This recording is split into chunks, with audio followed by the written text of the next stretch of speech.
अब जो एक चैप्टर है इस बुक के अंदर, that is chapter number 4 on auto suggestion.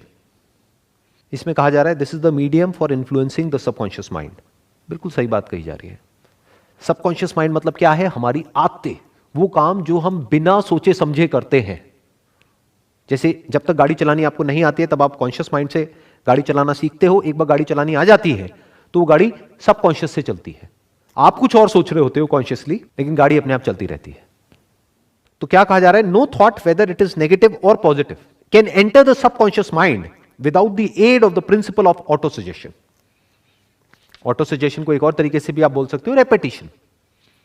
Autosuggestion मतलब कि हम खुद को सजेशन दे रहे हैं, मतलब खुद ही के माइंड में एक बात को रिपीट करते चले जा रहे हैं। किसी भी स्किल को अगर हमको डेवलप करना है तो उसके लिए क्या चाहिए? Repetition, practice. माइंड के लेवल पे अगर ये जो डिजायर है, अभी वो सिर्फ एक डिजायर है, उसको बर्निंग डिजायर बनाना है, तो उसके लिए क्या करना पड़ेगा? क्या चाहिए माइंड के लेवल पे? Auto suggestion. ऑटो सजेशन मतलब क्या? रेपिटेशन, कि बार बार उसके बारे में सोचना पड़ेगा। तो वो धीरे धीरे कॉन्शियस माइंड से हट करके सबकॉन्शियस में चला जाएगा। फिर क्या होगा? अपने आप ही वो थॉट्स आने लग जाएंगे। बिल्कुल ऐसा है जैसे एक बीज को आप प्लांट कर रहे हो। डिजायर बिल्कुल एक बीज के जैसा होता है, तो बड़े सोच समझ करके वहां पे प्लांट करना होता है। नीम का बीज बो दिया तो उसके बाद में पता नहीं लगेगा, लेकिन जिंदगी कड़वी हो जाएगी।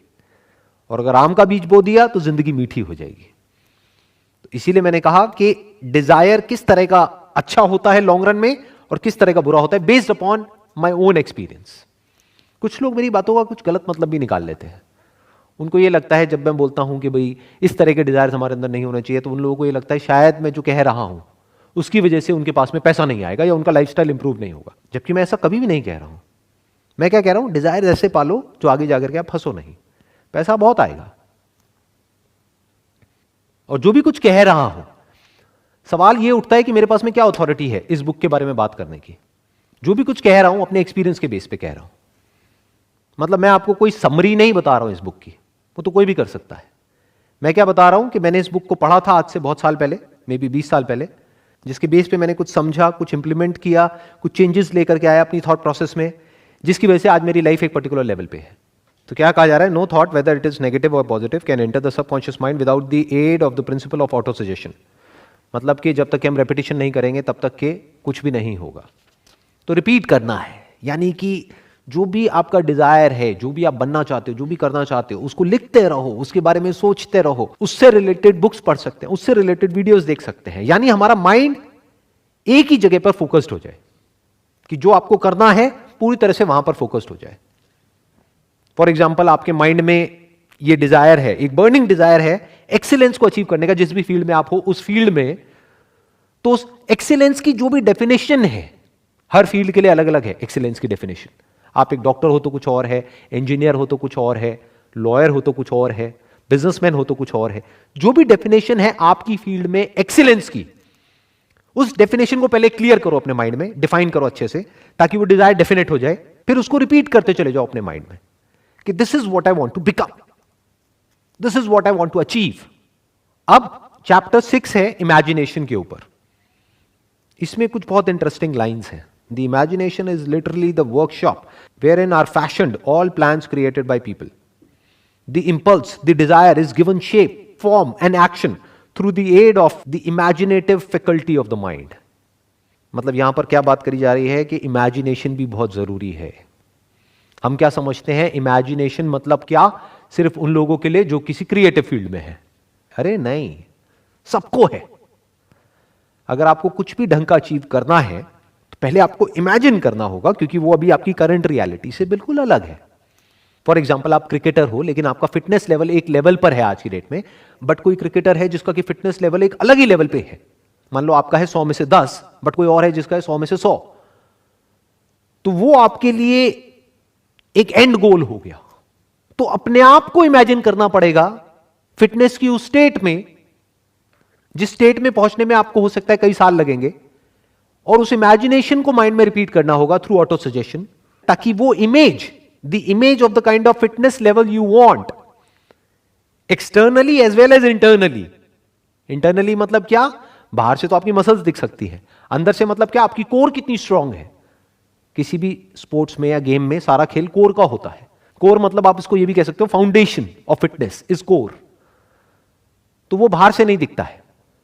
तो ये आपका गोल होना चाहिए और आपके अंदर ये इमेजिनेशन होनी चाहिए कि ठीक है आज मैं इस लेवल पर हूं, लेकिन मैं अपने आप को इमेजिन कर पा रहा हूं और बिलीव कर पा रहा हूं कि मैं आने वाले 2 साल बाद इस लेवल पर होऊंगा। You must have that imagination powers.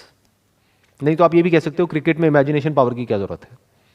अगर आप एक बैट्समैन हो तो सामने से बॉल आ रही है और आपको हिट करना है बैट से, खत्म। नहीं जी, उस बॉल को हिट करने के लिए आपका जो फिटनेस लेवल है वो एक पर्टिकुलर लेवल पे होना चाहिए। तो अपनी जो इमेजिनेटिव फैकल्टी ऑफ माइंड है उसको डेवलप करना होता है, उसके ऊपर काम करना होता है, वो बहुत जरूरी है अगर लाइफ में हमको कुछ भी बड़ा अचीव करना है।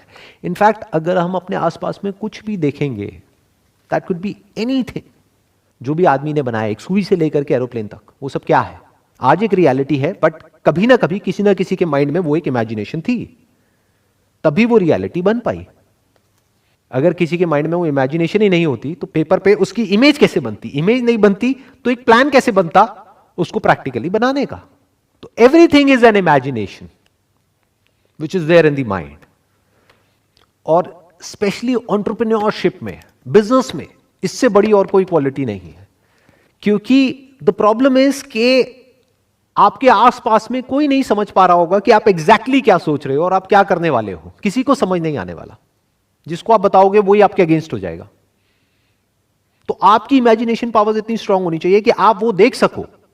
मतलब that imagination must become like a vision for you, जो औरों के लिए सिर्फ एक इमेजिनेशन होगा, मतलब एक ख्याल होगा।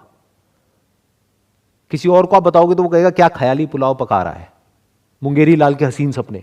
बट आपके माइंड में क्या हो जाना चाहिए, वो इमेजिनेशन एक विजन की तरह हो जाना चाहिए कि आपको साफ नजर आ रहा हो, कि आप आंखें बंद करो और आपको साफ नजर आ रहा हो कि आने वाले 5 साल बाद क्या होने वाला है, कि दुनिया किस डायरेक्शन में जाने वाली है। इसको एंटरप्रेन्योरशिप बोलते हैं। अब जैसा मैंने अभी थोड़ी देर पहले कहा था कि इसमें सिर्फ डिजायर से कुछ नहीं होगा, ऑल्दो डिजायर सबसे इंपॉर्टेंट है, यानी बिना बीज के कुछ नहीं होगा, लेकिन सिर्फ बीज से भी कुछ नहीं होगा। यह बात समझने वाली है कि उसके साथ साथ में और भी बहुत कुछ करना पड़ेगा। खाद डालनी पड़ेगी, पानी देना पड़ेगा, लैंड को आइडेंटिफाई करना पड़ेगा कि वो सॉइल उसके लिए ठीक भी है या नहीं है, उस तरह के बीज के लिए। तो ऐसे बहुत कुछ करना पड़ेगा। दिमाग खुला हुआ है, ध्यान से सुनना, थोड़ी अटेंशन को बढ़ाना, क्योंकि हमारा माइंड कैसे चलता है, this is again the sign of a foolish person. हम आइदर और में छलांग मारते हैं। जैसे ही मैंने कहा कि दिमाग बंद है, ये साइन किसका है, एक फूलिश पर्सन का है, तो इसका मतलब क्या निकाला हमने फटाफट से, दिमाग खुला होना चाहिए। अगर आपका दिमाग खुला हुआ है तो वो भी साइन है एक फूलिश पर्सन का, क्योंकि जब दिमाग खुल जाता है तो ब्रेन बाहर गिर जाती है। दिमाग खुला पड़ा है मतलब अंदर कुछ भी कचरा जा सकता है। जैसे जब खाते हैं, मैं आपको उससे एग्जांपल देता हूं, उसी से माइंड क्लियर होगा। जब हम खाते हैं तो वहां पे सेल्फ कंट्रोल होना जरूरी है या नहीं है?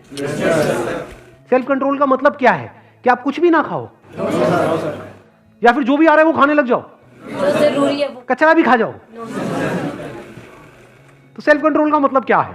सिर्फ इसमें जो अच्छा है वो खाओ, कुछ खाओ और कुछ नहीं खाओ।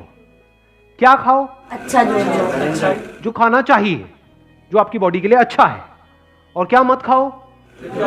जो बॉडी के लिए अच्छा नहीं है। सिंपल है ना? ऐसे ही माइंड के बारे में है। दिमाग कैसा होना चाहिए? दिमाग एक ऐसी जगह आनी चाहिए जहां पे खुल जाना चाहिए पूरी तरीके से। फॉर एग्जाम्पल, जो भी आप कर रहे हो उससे रिलेटेड कोई पर्सन आपको मिलता है तो वहां पे दिमाग बंद होना चाहिए, खुल जाना चाहिए। उससे फालतू की बातों में टाइम खराब करना चाहिए, या जो आप करने वाले हो या जो आप कर रहे हो उससे रिलेटेड बात करनी चाहिए, क्योंकि उसमें उसको एक्सपीरियंस है। चाहे वो उसमें सक्सेसफुल हुआ है चाहे फेल हुआ है, बट उसको एक्सपीरियंस है। तो हो सकता है वो बंदा टॉपिक को घुमाएगा, वो इधर उधर की बातें करेगा, लेकिन आपको क्या करना है? बाहर बाहर उसको उस टॉपिक पे लेकर के आना है। यानी आपको जो भी उसको पता है, जो भी उसका एक्सपीरियंस है, उससे कुछ ना कुछ सीखना है। तो यहां पे क्या होना चाहिए? दिमाग खुल जाना चाहिए। लेकिन अगर कोई फालतू की बातें कर रहा है बंदा, जिसका कोई सर पैर नहीं है, हवा में आकर के कुछ भी आपको बोल रहा है, तो वहां पे क्या होना चाहिए? दिमाग खुला होना चाहिए, ताकि वो अंदर चला जाए और उसके हिसाब से एक्शन होने लग जाए। या दिमाग बंद हो जाना चाहिए। तो ना बंद दिमाग अच्छा है, ना खुला दिमाग अच्छा है। कहीं पे दिमाग खुला होना चाहिए, कहीं पे बंद होना चाहिए। एक बेवकूफ़ इंसान की क्या निशानी है, ध्यान से ऑब्जर्व कर लेना। अब ये जो बातें मैं बता रहा हूँ ना, ये जो साइंस को, अब आप कोई भी जो आपके माइंड में, मेरे को पता है ऑलरेडी कुछ ना कुछ लोग घूम रहे होंगे, कुछ ना कुछ शक्लें घूम रही होंगी, उनको इमेजिन करना, आप देखना उनके अंदर साइंस है या नहीं है। सबसे पहला साइन, अपनी आदतों के हिसाब से चलते चले जाते हैं लेकिन एक्सपेक्ट करते हैं कि कुछ अलग हो जाएगा। दूसरा, जहां पे दिमाग खुला होना चाहिए, जहां पे सीखना है, वहां पे उनका दिमाग बंद होता है। नंबर 3, जहां पर क्वेश्चन करना है, वहां पे वो मान लेते हैं फटाफट से।